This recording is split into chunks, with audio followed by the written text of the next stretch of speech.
تازه نوې او په زړه پورې خبر د افغانستان کرکټ ملي لوبغاړی محمد نبي نن په ټي ټي کې داسې کارنامه وکړه چې ټول میدان ورته حیران شو دا چې څنګه ولې ویډیو را سره تر پایه وګورئ په خپله به پوه شئ ګرانو زړه ته رانږدې مینوالو یو ځل بیا مو په سلامونو هرکلی کوم په نننۍ لوبه کې د افغانستان تجربه لرونکی الراونډر محمد نبي په زړه پورې توپوهنه او توپ اچونه ترسره کړه همداراز مجيب الرحمن هم بیا خوندوره توپ اچونه وکړه چې د مجيب الرحمن لوبډلې د محمد نبي لوبډلې ته په 3 وکټو ماته ورکړه د ټي ټي یا سوریزه لیګ په 22مه لوبه کې نن د ډیلی بورډز او کلندرز لوبډلې سره مخامخ شوي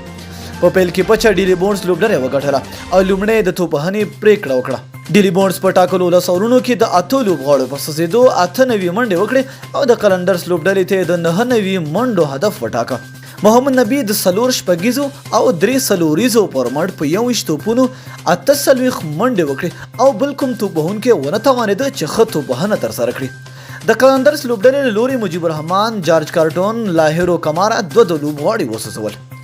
د 99 منډو هدف د کلندرز لوبډلې په 9 اورونو کې د 8 لوبغاړو په سزیدو پوره او په 3 وکټو د ډیلی بورډز لوبډلې ته ماته ورکړه د دوی له لوري کولیز کارټمور 28 او ډویټ مالان 19 منډې ترلاسه کړې د ډیلی بورډز له لوري ظهیر خان او وحید احمد 2 محمد نبي خیری پیری او روی رامپال یو وکټه ترلاسه کړه د لوبې د غوره لوبغاړي جایزه کولیز کارټمور ته ورکړل شوه نو ډیره مینه مننه چې ویډیو مر سره تر پای ولیدله که ویډیو مو خوښ شوی وي در سره لایک کړئ او د خپل دوستانو سره شیر کړئ تر بیا او بل ویډیو د الله پامان